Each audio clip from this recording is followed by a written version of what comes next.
For a long time, I thought I was losing my mind. Not in a dramatic way, but okay, yes, in a dramatic way, but also in a quiet, grinding way, where my experience of a situation was telling me one thing clearly, very consistently, undeniably, and everyone around me seemed to be living in a completely different reality.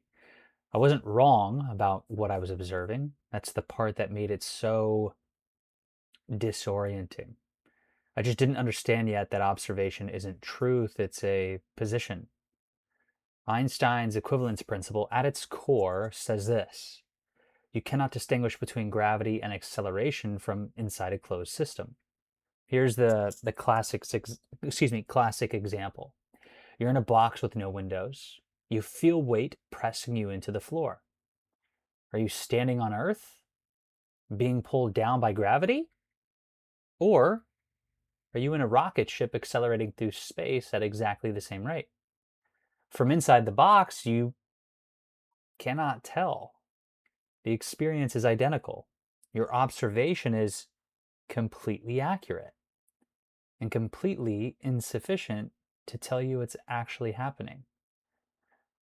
That's not a flaw in your perception. That's the nature of observation from a fixed position. And that was my problem.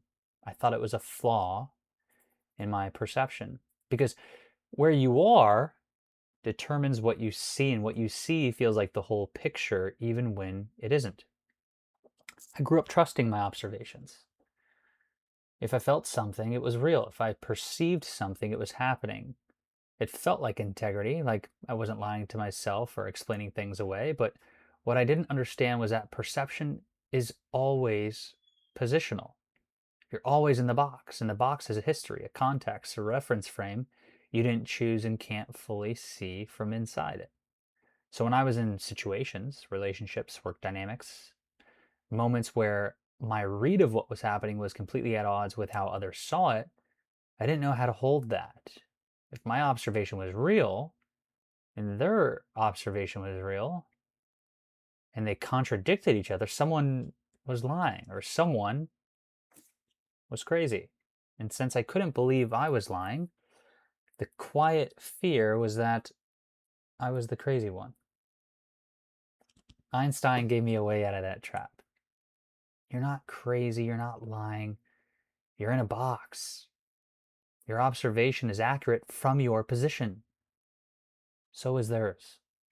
Two people can have completely contradictory experiences of the same event and both be telling the truth, because truth, at the level of lived experience, is relative to where you're standing when you observe it. This isn't relativism in the lazy sense, where nothing means anything and everything is just perspective.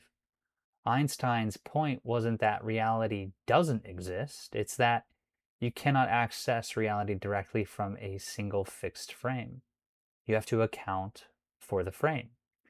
In physics, that means doing the math to translate between reference frames. In life, it means getting honest about the box you're in. What's your history with this person? What do you need to be true? What would it cost you to be wrong? What frame are you standing in that's shaping what you see as obvious? And what made me feel crazy wasn't that my observations were wrong. It was that I had no framework for understanding how two true observations could produce two completely different realities. Once I had that framework, once I understood that the equivalence principle isn't just a physics trick, it's a fundamental feature of how observation works, the ground started to stabilize. So I stopped needing everyone to be in my box to validate my experience. And I stopped needing my experience to be the only real one. That's actually freedom. Not the freedom of being right, but the freedom of not needing to be. This hits so hard as I record this. Einstein spent years to reconcile observations that seemed to contradict each other. And instead of deciding one was wrong, he asked whether the framework itself needed to change. That's not a physics lesson. That's a way of moving through the world. You're not going crazy, you're just in a box, and so is everyone else. The question isn't whose observation is right. The question is, can you see the box that you are standing in? So good.